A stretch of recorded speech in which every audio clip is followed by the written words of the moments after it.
Welcome back बचा party. तो मैं अपनी लास्ट वीडियो में क्या बता रहा था तुम लोगों को, आई वॉज टेलिंग यू कि यार इलेक्ट्रोकेमिकल सीरीज, उसकी एप्लीकेशंस और उसकी फर्दर अंडरस्टैंडिंग कैसे करनी है, पेपर में आने वाले क्वेश्चंस को कैसे डील करना है।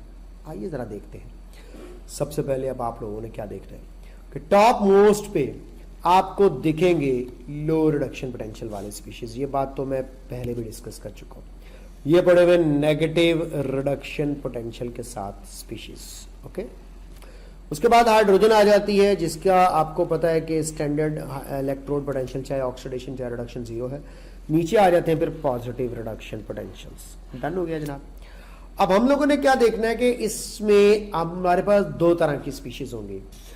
एक स्पीशीज जो है वो अपर होगी, अपर इन इलेक्ट्रोकेमिकल सीरीज, यानी कि ऊपर वाली इलेक्ट्रोकेमिकल सीरीज के अंदर एक स्पीशीज होगी, और एक होगी lower species, lower in electrochemical series. अब आपने याद क्या रखना है, flow of electron. Lithium top most start कर ले -3.04 वोल्ट्स और आ जाए फ्लोरीन की तरफ जो कि है +2.85 वोल्ट्स।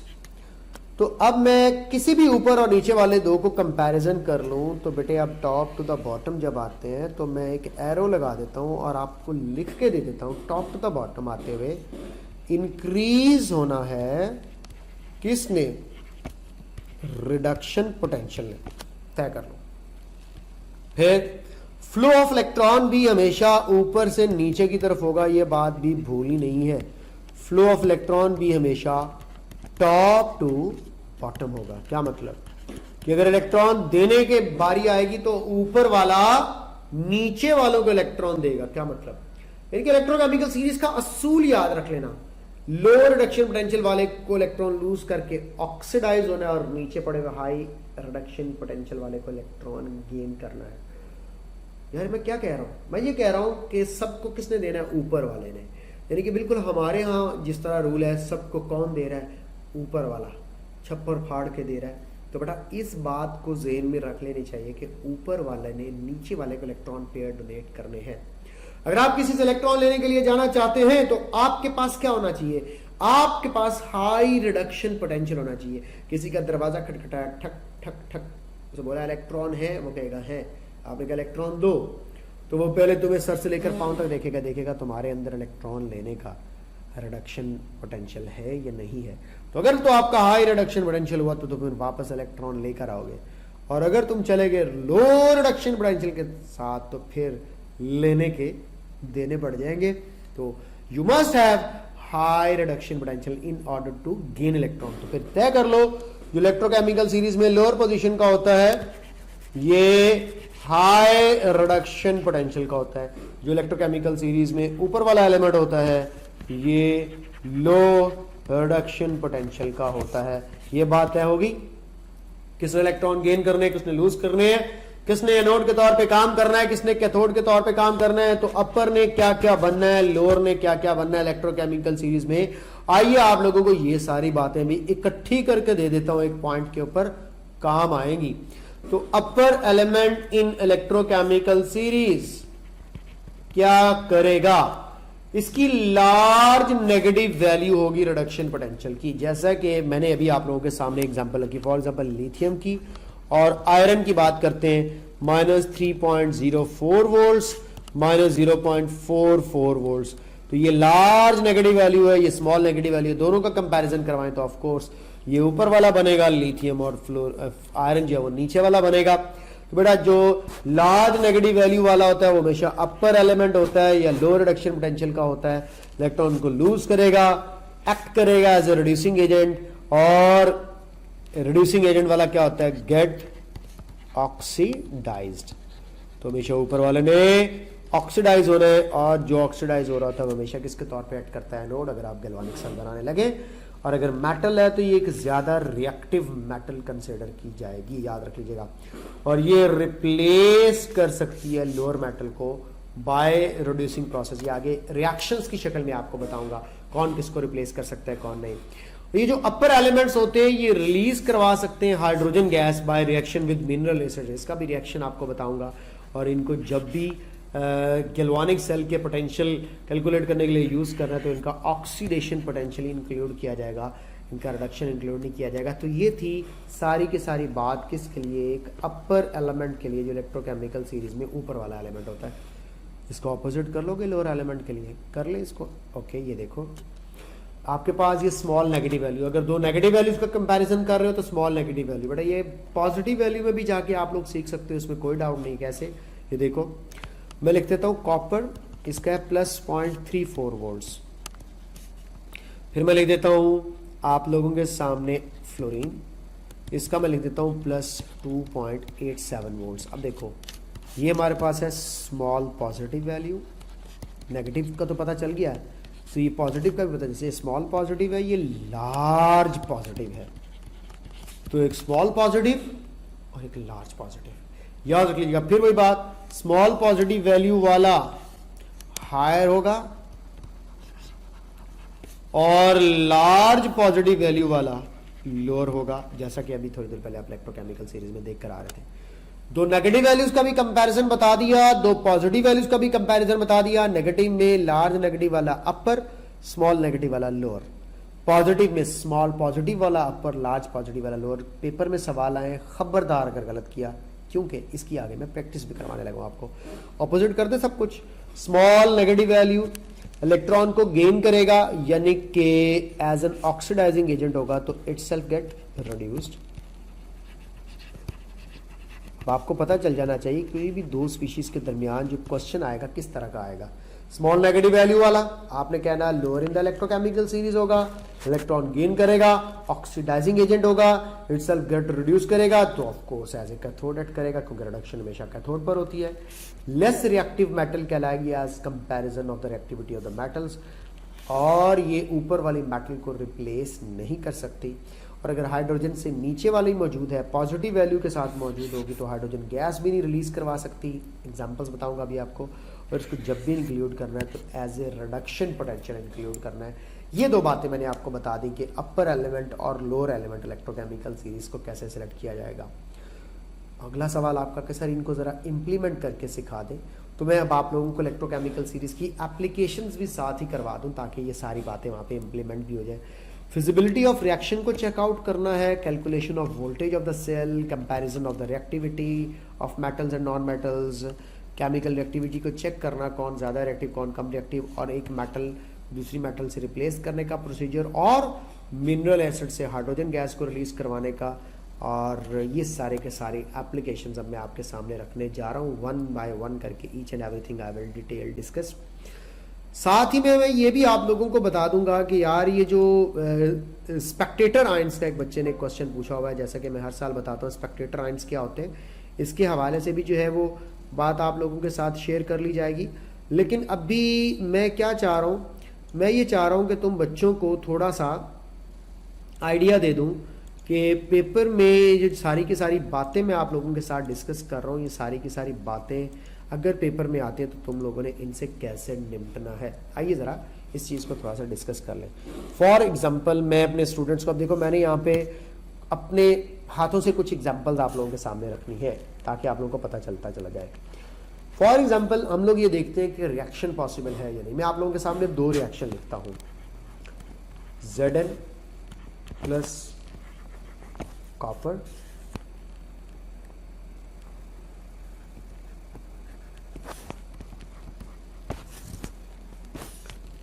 Zn+2 प्लस कॉपर, ठीक है। उसके बाद मैं लिखता हूं कॉपर प्लस Zn,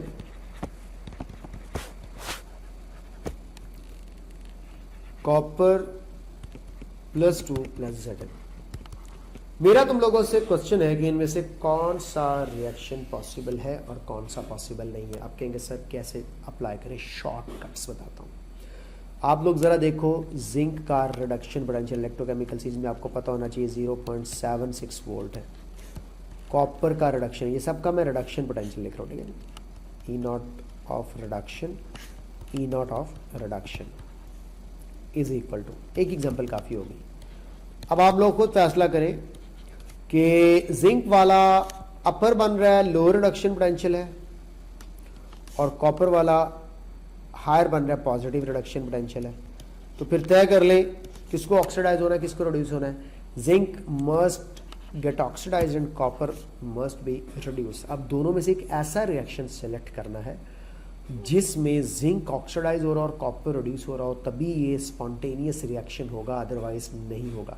तो हम लोग ने इसमें से spontaneous redox reaction find out करना, ठीक है। सिंपल एग्जांपल्स आपको बताता हूँ। तो ज़रा चेकआउट करते हैं यार। जिंक यहाँ पे 0 ऑक्सीडेशन स्टेट से प्लस में जा रही है और कॉपर +2 से 0 में आ रही है। इसका मतलब है जिंक ऑक्सीडाइज्ड और कॉपर इज गेटिंग रिड्यूस्ड। तो क्या ये पॉसिबिलिटी है इनके रिडक्शन पोटेंशियल्स को देखें तो बिल्कुल पॉसिबिलिटी। इसका मतलब है ऊपर वाला रिएक्शन मुमकिन है। नीचे वाले को देखते हैं।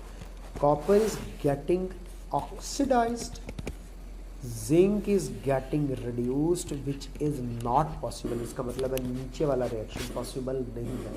हाई रिडक्शन पोटेंशियल वाले को रिड्यूस होना पड़ेगा, लो वाले को ऑक्सीडाइज होना पड़ेगा। इसी एग्जांपल में अब आप लोगों से ये पूछा जाए एनोड कौन है, कैथोड कौन है। डेफिनेटली जो ऑक्सीडाइज होता है वो एनोड है। तो इसका मतलब है कि जो जिंक का हमें रिडक्शन पोटेंशियल -0.76 वोल्ट दिख रहा है, ये हमारे पास एज एन एनोड एक्ट करेगा, ठीक होगा।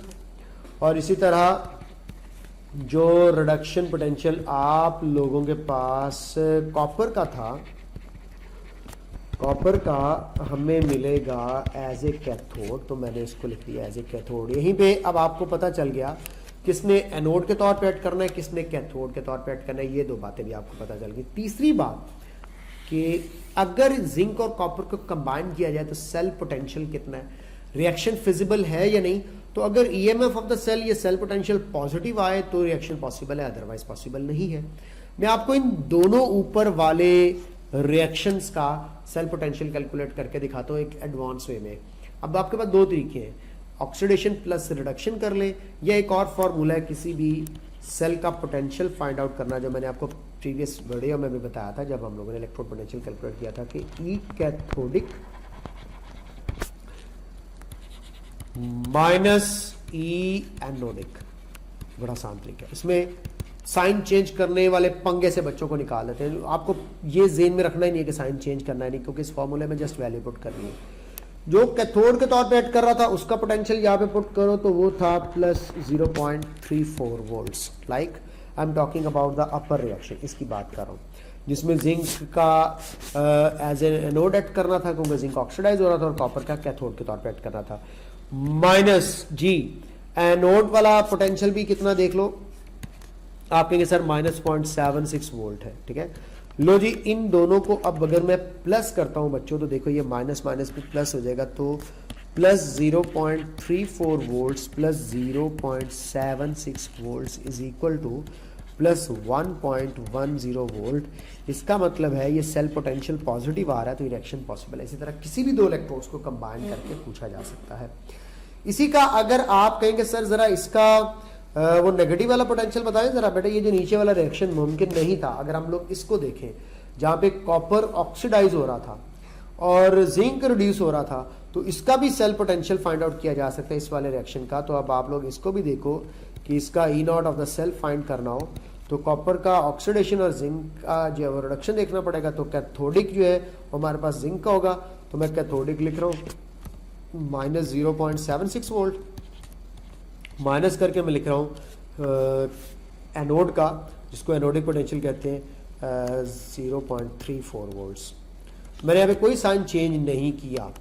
तो जब आप अब इसको सॉर्ट आउट करेंगे तो ये -1.10 वोल्ट आपको देखने को मिलेगा। माइनस साइन इंडिकेट करता है कि ये रिएक्शन पॉसिबल नहीं है। तो आप लोगों ने सिंपल से इस फॉर्मूले को यूज करना है कि इलेक्ट्रोकेमिकल सीरीज में पड़े हुए पोटेंशियल्स को उठा के यहाँ पुट करना है। लो रिडक्शन पोटेंशियल वाला ऑक्सीडाइज होगा और एनोडिक पोटेंशियल कहलाएगा, हाई रिडक्शन पोटेंशियल वाला रिड्यूस होगा और कैथोडिक पोटेंशियल कहलाएगा। ये भी बात आपको अप्लाई करके बता दी। फिर अब आपको रिएक्टिविटी के बारे में बता दें, टॉप टू द बॉटम आते हुए याद रख लीजिएगा। एक बात बता दूं, रिडक्शन पोटेंशियल का, रिडक्शन पोटेंशियल ऑफ मेटल का रिएक्टिविटी के साथ इनवर्स रिलेशनशिप है। अब ये भूलना नहीं है, जितनी लो रिडक्शन पोटेंशियल की होगी उतनी ज़्यादा रिएक्टिव मेटल होगी। तो अब अगर मैं जिंक और कॉपर और सिल्वर में से कंपैरिजन करवा के आप लोगों से पूछूं तो आप लोगों को कहना चाहिए कि जिंक मोर रिएक्टिव होगी। रीज़न इसके मोर रिएक्टिव होने की मैंने आपको बता दिया है कि इसका लो रिडक्शन पोटेंशियल है, ये ज़्यादा इजीली इलेक्ट्रॉन को लूज़ करेगी। इसका मतलब है जिंक ज़्यादा अच्छे रिड्यूसिंग एजेंट का भी काम करेगी, सिंपल सी बात है। और इलेक्ट्रोकेमिकल सीरीज़ में इसकी पोजीशन भी हाई होगी। सारी बातें बार बार एक ही बात को मैं दोहरा रहा हूँ, इसलिए अब आपको डिफ़िकल्टी नहीं होनी चाहिए ये सारी बातें अंडरस्टैंड करने के लिए। फिर उसके बाद आता है कौन सी मेटल किसको रिप्लेस कर पाएगी। मेटल का केस कुछ और है, नॉन मेटल्स का कुछ और है, ये भी आपको बता दूं। Replacement of one metal by other, और इसी तरह and non metal by other,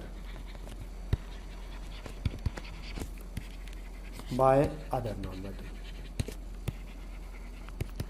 इस बात को भी अब जरा सीख लीजिएगा, एक एक एग्जांपल मोर देन इनफ होगी। रूल याद रख लीजिएगा इसका। रूल क्या है कि अपर मेटल रिप्लेस करेगी लोअर को, upper metal with low reduction potential replace lowers.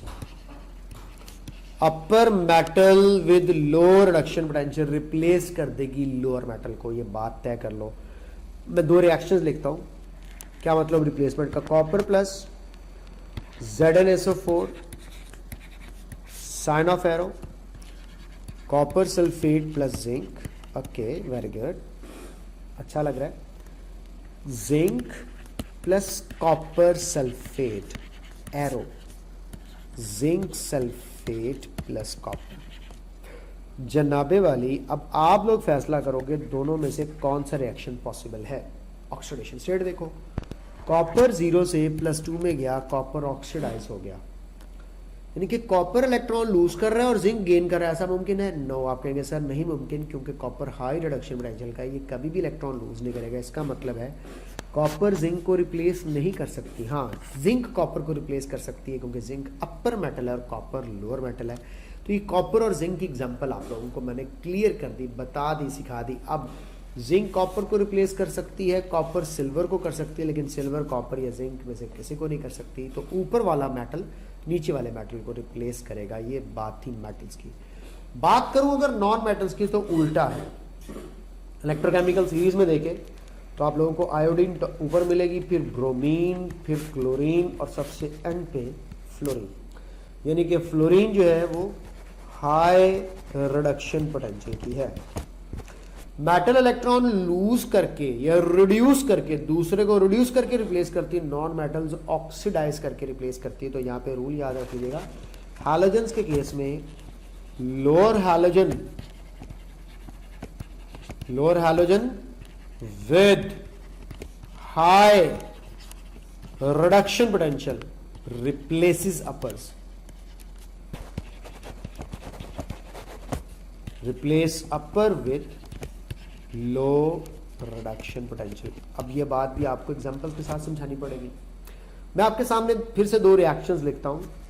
मैं आप लोगों से कहता हूं आप फ्लोरीन, क्लोरीन, ब्रोमीन, आयोडीन सबको रिप्लेस कर सकती है, क्योंकि इसका हाईएस्ट रिडक्शन पोटेंशियल है, लेकिन आयोडीन में से किसी हैलोजन को रिप्लेस नहीं कर सकता। क्लोरीन, ब्रोमीन और आयोडीन को कर सकता है, फ्लोरीन को नहीं कर सकता। तो क्या तय कर लें, हाई रिडक्शन पोटेंशियल वाला जो लोअर हैलोजन होगा वो अपने से ऊपर वाले हैलोजन को रिप्लेस करता है। मेटल के केस में क्या था, ऊपर वाली मेटल नीचे वाली मेटल को रिप्लेस करती, क्योंकि वहां इलेक्ट्रॉन डोनेट करके रिप्लेस करना है। नॉन मेटल्स में इलेक्ट्रॉन एक्सट्रैक्ट करके रिप्लेस करना है। तो आइए जरा एग्जांपल्स पढ़ते हैं। मैं आप लोगों के सामने कहता हूं यार F2 प्लस 2NaCl, दो रिएक्शन लिखूंगा, आप लोग बाकी रिएक्शंस को प्रैक्टिस में डाल लीजिएगा। तो यहां पे मैं 2NaF प्लस क्लोरीन को फ्री स्टेट में रिप्लेस करवा दिया। दूसरा रिएक्शन में लिखता हूं Cl2 plus 2NaF sodium fluoride arrow. यहां पे मैं लिख रहा हूं 2NaCl प्लस F2। अब फैसला तुम लोग करोगे इन दोनों रिएक्शन में से कौन सा पॉसिबल। आप कहेंगे सर एक सेकंड हम सोच के बता सकते हैं। मैं कहूँगा सोचो, मुझे तो कोई एतराज़ नहीं। आप कहेंगे सर देखिए फ्लोरीन 0 से -1 में, यानी कि फ्लोरीन खुद रिड्यूस हो रहा है, तो फ्लोरीन की पोजीशन नीचे है और ये रिड्यूसिंग अच्छी ऑक्सीडाइजिंग एजेंट का काम कर सकता है क्योंकि इसका हाई रिडक्शन पोटेंशियल है। ये आपके सामने देखो लिखा हुआ है, वैल्यूज़ भी देख लो अगर आप, तो फ्लोरीन की रिडक्शन पोटेंशियल की हाई है। इसका मतलब है फ्लोरीन ने क्लोरीन को रिप्लेस कर दिया। फ्लोरीन इलेक्ट्रोकेमिकल सीरीज में नीचे है और ऊपर पड़ी हुई है क्लोरीन, उसको रिप्लेस कर देगा। यहाँ पे बच्चे अक्सर एक गलती करते हैं, बताओ क्या गलती करते हैं, वो ऊपर और नीचे पीरियोडिक टेबल में चले जाते हैं। वो कहते हैं पीरियोडिक टेबल में ऊपर फ्लोरीन है नीचे आयोडीन है, तो ऊपर वाली, सर ने कहा था नीचे वाली ऊपर वाले को रिप्लेस करेगी, तो समझते हैं आयोडीन फ्लोरीन को रिप्लेस करेगी। नहीं, ये अरेंजमेंट इलेक्ट्रोकेमिकल सीरीज की है, पीरियोडिक टेबल वाली अरेंजमेंट नहीं है, ये इलेक्ट्रोकेमिकल सीरीज की बेस पर बात करें तो फ्लोरीन इज गेटिंग रिड्यूस्ड, तो ऑफ कोर्स फ्लोरीन रिड्यूस हो रहा है और क्लोरीन को देखो -1 से 0 में ले जाकर ऑक्सीडाइज कर रहा है, तो ये रिएक्शन मुमकिन है। क्लोरीन कभी भी फ्लोरीन से इलेक्ट्रॉन नहीं ले सकती, बल्कि दुनिया का कोई माई का लाल ऐसा एलिमेंट आज तक पैदा नहीं हुआ जो फ्लोरीन से इलेक्ट्रॉन लेकर के उसको रिप्लेस कर दे, तो ऐसा मुमकिन नहीं है, नहीं है, नहीं है। तो ये आपको नॉन मेटल के बारे में बता दिया कि एक नॉन मेटल दूसरे को किस कंडीशन पर रिप्लेस करेगी। प्रैक्टिस के लिए क्वेश्चंस भी है मेरे पास काफी। उसके बाद मिनरल एसिड्स में से हाइड्रोजन गैस कौन रिप्लेस करवाएगा? हर वो मेटल जो हाइड्रोजन से ऊपर पड़ी हुई है, लो रिडक्शन पोटेंशियल की है, वो हाइड्रोजन गैस से रिप्लेस करवा देगी क्योंकि हाइड्रोजन गैस H2 की फॉर्म में जानी है रिड्यूस होके। जो इलेक्ट्रोकेमिकल सीरीज में हाइड्रोजन से नीचे पड़ी हुई है मेटल्स, वो हाइड्रोजन गैस से रिप्लेस नहीं करवा सकती। लाइक ये पड़ा हुआ है हाइड्रोजन, इसके ऊपर पड़ी है जिंक, इसके नीचे पड़ी हुई है कॉपर, इसका अपना 0.00 वोल्ट है, जिंक का -0.76 वोल्ट है और कॉपर का +0.34 वोल्ट है। तो जिंक हाइड्रोजन को इलेक्ट्रॉन डोनेट करके रिप्लेस करवा देगा, लेकिन कॉपर ऐसा काम नहीं कर सकता। दो रिएक्शन लिखता हूँ, आप लोग खुद फैसला करेंगे। Zn+2HCl, HCl के साथ रिएक्शन हुआ, ZnCl2 प्लस साथ में हाइड्रोजन गैस प्रोड्यूस हुई, कॉपर +2HCl कॉपर क्लोराइड बना, साथ में हाइड्रोजन गैस प्रोड्यूस हुई। Can anyone of you tell me which reaction is possible and which is not possible? कहेंगे सर 1 मिनट, देखिए यहाँ पे सर जिंक 0 है और हाइड्रोजन प्लस है, तो जिंक +2 में चला गया और हाइड्रोजन 0 में चला गया। इसका मतलब है जिंक ऑक्सीडाइज हुआ है और हाइड्रोजन क्या हुआ है, रिड्यूस। तो ऑफकोर्स ऊपर वाला नीचे वाले को रिड्यूस करके रिप्लेस कर सकता है। आप कहेंगे सर जिंक रिप्लेस करवा सकती है हाइड्रोजन गैस फ्री स्टेट में, लेकिन कॉपर नहीं करवा सकती क्योंकि कॉपर हाई रिडक्शन पोटेंशियल की है, कि कभी भी ऊपर हाइड्रोजन को इलेक्ट्रॉन डोनेट करे और उसको रिड्यूस कर दे, ऐसा मुमकिन नहीं है, हमेशा हाइड्रोजन को ऑक्सीडाइज करेगी। तो ये थी स्टोरी। ऊपर वाली मेटल हाइड्रोजन गैस रिलीज करवा सकती है अगर मिनरल एसिड्स के साथ रिएक्शंस हो। तो ये जो आप लोगों को इलेक्ट्रोकेमिकल सीरीज और उसकी एप्लीकेशंस पढ़ा रहा हूँ, उम्मीद है तुम लोगों को ये बात बड़े अच्छे तरीके से समझ आई होगी। ये सारे पॉइंट्स क्लियर रखिएगा, किसने क्या करना है, कैसे करना है, इस वीडियो को बार बार देखिएगा। और इस इलेक्ट्रोकेमिकल सीरीज में इन एप्लीकेशंस की बुनियाद पर मल्टीपल टाइप्स ऑफ क्वेश्चन जो है वो पूछे जाते हैं, जिन पर क्वेश्चंस की प्रैक्टिस में मैं आप लोगों को ऑफ कोर्स करवाऊंगा। तो इस वक्त तुम लोगों ने सीख लिया कि कौन ज्यादा रिएक्टिव, कौन कम रिएक्टिव, किसने किसको रिप्लेस करना है और किसने किसको रिप्लेस नहीं करना। इस तरह के काफ़ी क्वेश्चंस हैं जिसकी प्रैक्टिस करने के लिए आप लोगों को ये कॉन्सेप्ट अप्लाई करने पड़ेंगे। मैं थोड़ा सा आपको स्पेक्टेटर आयन का भी कॉन्सेप्ट दे दूं। जब कोई भी सब्सटेंस ऑक्सीडाइज या रिड्यूस हो जाता है ड्यूरिंग इलेक्ट्रोलिसिस, तो कुछ आयन्स बच जाते हैं सोल्यूशन के अंदर जो कि रिस्पेक्टिव इलेक्ट्रोड्स पर नहीं गए होते, उनको स्पेक्टेटर आयन्स का नाम दिया जाता है। तो मैं ये बात अपने वीडियो लेक्चर्स में अक्सर बताता हूँ। आयन्स लेफ्ट बिहाइंड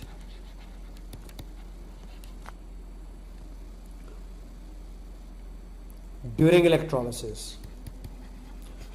वो आयन्स जो पीछे रह जाते हैं इलेक्ट्रोलिसिस के दौरान, ना वो ऑक्सीडाइज होते हैं ना वो रिड्यूस होते हैं, तो ऐसे आयन्स को स्पेक्टेटर आयन्स का नाम दिया जाता है। Such kind of ions are called spectator ions. तो ये बात अब आप लोगों ने भूलनी नहीं है कि स्पेक्टेटर आयन्स क्या होते हैं। वो आयन्स जो इलेक्ट्रोलिसिस के दौरान पीछे रह जाते हैं। क्या मतलब? सोडियम क्लोराइड में पहले बता चुका हूँ, सॉलिड में से तो करंट जाना नहीं है। लिक्विड में अब आप लोगों के सामने दो पॉसिबिलिटीज थी, एक सोडियम आयन की पॉसिबिलिटी थी और एक क्लोराइड आयन की। तो हम लोगों ने जैसा कि पढ़ा, कैटाइन चला गया कैथोड पर और जाके रिड्यूस होकर के सोडियम मेटल बन जाएगा सॉलिड। क्लोराइड आयन चला जाएगा एनोड पर और जाके क्लोरीन गैस बन जाएगा। तो स्पेक्टेटर आयन जो पीछे सोल्यूशन में बच गए हैं वो कौन से हैं? अच्छा, कहते हैं सर यहाँ पे कोई स्पेक्टेटर आयन नहीं है।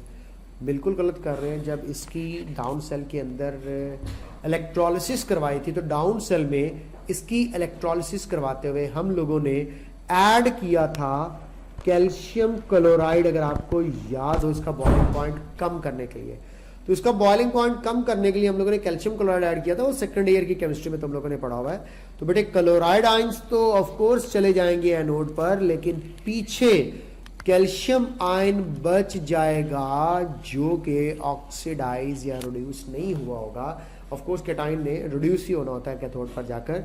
तो calcium ions as a spectator ions हो गए। ये बड़ी इंटरेस्टिंग बात मैंने आपको बताई, वो electrolysis of sodium chloride fused in down cell in order to extract sodium metal. इसी तरह मैंने सोडियम क्लोराइड कंसंट्रेटेड सॉल्यूशन के अंदर भी बताया था 4 तरह के आयंस होंगे। हाइड्रोजन आयंस होंगे, हाइड्रोक्सिल आयंस होंगे वाटर के केस में, इसी तरह सोडियम आयंस होंगे और क्लोराइड आयंस होंगे। अगर आपको याद पड़े, मैंने बच्चों को बताया कि अब कैटाइंस और एनाइंस में कंपैरिजन आएगा। दोबारा इलेक्ट्रोकेमिकल सीरीज यहाँ पे आ रही है, कौन से कैटाइन ने कैथोड पर जाना है और कौन से एनाइन ने एनोड पर जाना है, ये इनका रिलेटिव और रिडक्शन पोटेंशियल डिसाइड करता है। ये भी कॉन्सेप्ट जरा गौर से समझ लीजिएगा। कैटाइंस 2 है, हाइड्रोजन और सोडियम। कैथोड पर जाने के लिए याद रख लीजिएगा हमेशा हाई रिडक्शन पोटेंशियल वाला डिस्चार्ज फर्स्ट। ये पॉइंट आप लोगों ने याद रख लेना है। कैथोड पर जाकर के रिड्यूस होने के लिए हाई रिडक्शन पोटेंशियल वाला चाहिए, तो हाई रिडक्शन पोटेंशियल वाला पहले डिस्चार्ज होगा, और एनोड पर जाकर के डिस्चार्ज होने के लिए हमेशा लो रिडक्शन पोटेंशियल डिस्चार्ज फर्स्ट। आपको पता है एनोड पर जाकर क्या होना है? ऑक्सीडाइज्ड। कैथोड पर जाकर क्या होना है? रिड्यूस्ड। ऑक्सीडाइज होने के लिए लो रिडक्शन पोटेंशियल चाहिए, रिड्यूस होने के लिए हाई रिडक्शन पोटेंशियल चाहिए। यही तो बात आपको शुरू से बताता चला आ रहा हूं। अब आप लोग हाइड्रोजन और सोडियम का कंपैरिजन करें। हाइड्रोजन का रिडक्शन पोटेंशियल 0 वोल्ट है, सोडियम का -2 पॉइंट समथिंग वोल्ट है। ठीक है जी, 2.3 वोल्ट कर लेते हैं। अब आप फैसला करें हाई रिडक्शन पोटेंशियल हाइड्रोजन का है, तो डेफिनेटली कैथोड पर हाइड्रोजन आयन ही जाने में कामयाब होकर हाइड्रोजन गैस प्रोड्यूस करेंगे।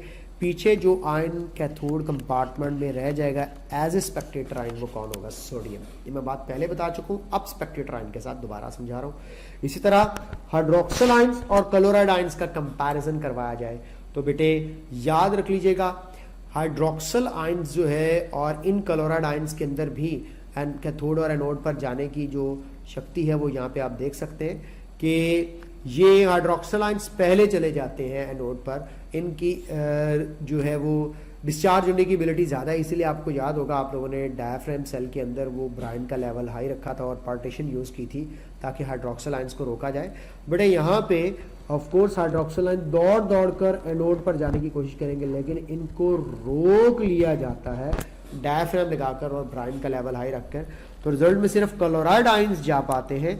तो बेटा ये क्लोराइड आयंस को डायफ्राम के थ्रू रोका गया, अदरवाइज हाइड्रोक्सिल आयंस ने जाना था। तो इस sodium chloride concentrated aqueous solution जिसको मैंने ब्राइन बोला था, इसकी इलेक्ट्रोलिसिस में आपको 2 टाइप के आयन स्पेक्टेटर आयंस के तौर पे मिलेंगे, एक हाइड्रोक्सिल और दूसरा सोडियम। जैसा कि मैंने पहले भी बताया, ये मिलकर के क्या बनाएंगे? सोडियम हाइड्रोक्साइड, जो कि एज ए बाय प्रोडक्ट हमें ऑब्टेन होगा। तो स्पेक्टेटर आयन का कॉन्सेप्ट समझ आया। स्पेक्टेटर आयन हमेशा वो आयन होता है जो कि ऑक्सीडाइज या रिड्यूस नहीं हो पाता ड्यूरिंग इलेक्ट्रोलिसिस और सॉल्यूशन में एग्जिस्ट करता है इन दी फॉर्म ऑफ आयंस। तो इस तरह के आयंस को स्पेक्टेटर आयंस कहते हैं। आइए जरा आप लोगों के लिए ये जो बात मैंने अभी की है कि किसने एनोड पर पहले जाना है और किसने कैथोड पर पहले जाना है, ये बात दोबारा से भी एक्सप्लेन कर देता हूं। तो आइए जरा देखते हैं कैटाइंस के कैथोड पर जाकर के डिस्चार्ज होने की ईज मैं अब आपको बताने लगा हूं आसान लफ्जों में। Ease of discharge of cation is of discharge of cation at cathode। एक ही दफा बताऊंगा और हमेशा के लिए याद रहेगा। इसके हवाले से क्या याद रख लेना तुम लोगों ने, डायरेक्टली प्रोपोर्शनल टू है रिडक्शन पोटेंशियल। जिसका जितना हाई रिडक्शन पोटेंशियल होगा वो उतना जल्दी जाके डिस्चार्ज होगा। सोडियम सिल्वर का पोटाशियम का कंपैरिजन करवाया जाए तो सिल्वर पहले डिस्चार्ज होगा क्योंकि सिल्वर का हाई रिडक्शन पोटेंशियल है। तो क्या तय कर लें, डिस्चार्ज होने के लिए कैथोड पर चाहिए high reduction potential, discharge first. Done हो गया जी, ये तो बात ही कैथोड की। अब आ जाए एनाइन की एट एनोड डिस्चार्ज, इसका इन्वर्स कर लें। A9 discharge is at anode का रिडक्शन पोटेंशियल से इनवर्स रिलेशनशिप है, भूलेगा तो नहीं, एक का डायरेक्ट और एक का इनवर्स। ठीक है, अब देखें मैं आप लोगों के पास इनकी ईज ऑफ डिस्चार्ज का एक ऑर्डर बना देता हूँ। हाइड्रोक्सिल जल्दी डिस्चार्ज होगा, लो रिडक्शन पोटेंशियल के साथ है। इस तरह आयोडाइड, ब्रोमाइड, क्लोराइड, अब इधर रिडक्शन पोटेंशियल बढ़ता जा रहा है तो डिस्चार्ज की ईज भी कम होती जा रही है। उसके बाद नाइट्रेट मौजूद है, ये लार्ज साइज एनाइंस, फिर सल्फेट आ जाते हैं, सल्फेट सब आ गए, और उसके बाद एंड पे fluoride ion, high electronegative atom और हाई रिडक्शन पोटेंशियल। तो ये आयंस के डिस्चार्ज होने की जो ईज है ये आप लोगों के सामने मैंने रख दी है, और ये थी regarding to the concept of electrochemical series. तो कितना आसान कर दिया मैंने आप लोगों के लिए ये पता चलाना कि किसने कब डिस्चार्ज होना है और किसने कब डिस्चार्ज नहीं होना। आइए जरा ये अप्लाई कर दे calcium chloride concentrated aqueous solution पर, तो आप लोग इसका आंसर बड़ी आसानी के साथ एवेल्युएट कर सकते हैं। ये कोई मुश्किल टास्क नहीं है, किसी भी सूरत में कोई मुश्किल टास्क नहीं है, इसको क्वाइट इजीली आप अंडरस्टैंड कर सकते हैं। अब अप्लाई कीजिएगा, कॉपर आयंस और हाइड्रोजन आयंस आपके पास दो कैटायंस आएंगे। आप कहेंगे सर मुझे समझ आ गई है कि मैंने कैथोड पर ऑफ कोर्स कॉपर आयंस को लेकर के जाना है, क्योंकि कॉपर आयंस का रिडक्शन पोटेंशियल हाई है। तो कॉपर आयंस आपको मिलेंगे कैथोड पर, और यहाँ पे स्पेक्टेटर आयंस होगा हाइड्रोजन आयन, जैसा कि आपको पता है। और दूसरी तरफ आप लोगों के पास अगर एक्वस सॉल्यूशन है तो हाइड्रोजन आयंस के साथ साथ हाइड्रोक्सिल आयंस भी पड़े हुए होंगे और क्लोराइड आयंस भी पड़े हुए होंगे। अब क्लोराइड आयंस और हाइड्रोक्सिल आयंस में से देखिए, अगर तो हमने डायफ्राम यूज ना किया तो फिर हाइड्रोक्सिल आयन जाएंगे, और अगर डायफ्राम यूज कर लिया तो फिर ऑफ कोर्स क्लोराइड आयंस को पहुंचाया जाएगा एनोड पर। तो हाइड्रोक्सिल आयंस को अक्सर रोक लिया जाता है क्योंकि ये एनोड पर जाकर ऑक्सीजन गैस में कन्वर्ट करते हैं जो सॉल्यूशंस को कंटेमिनेट कर देती है। तो कोशिश किया जाता है क्लोराइड आयंस को भेजा जाए, क्लोरीन गैस बनाए और उड़े और कंटेमिनेशन ना करे इलेक्ट्रोड्स की और सेल की। तो ये थी स्टोरी आपके पास इलेक्ट्रोकेमिकल सीरीज और उसकी एप्लीकेशंस की। अब इससे रिलेटेड फर्दर क्वेश्चंस को मैं रिलेट करूंगा ऑक्सीडेशन स्टेट वाले टॉपिक के साथ, यानी कि यूनिट ऑलमोस्ट एंड हो चुका है। इसके अंदर दो तीन जो है वो टॉपिक्स रह गए। एक oxidation state and oxidation number का टॉपिक है, और साथ में बैलेंसिंग ऑफ रेडॉक्स इक्वेशन और चंद एक practice question along with fuel cell. इसके लिए वॉच कीजिएगा नेक्स्ट वीडियो। अपना ख्याल भी रखिएगा। उम्मीद है इलेक्ट्रोकेमिकल सीरीज तुम लोगों को समझ आई होगी। Practice makes a man as well as a woman perfect. Good luck.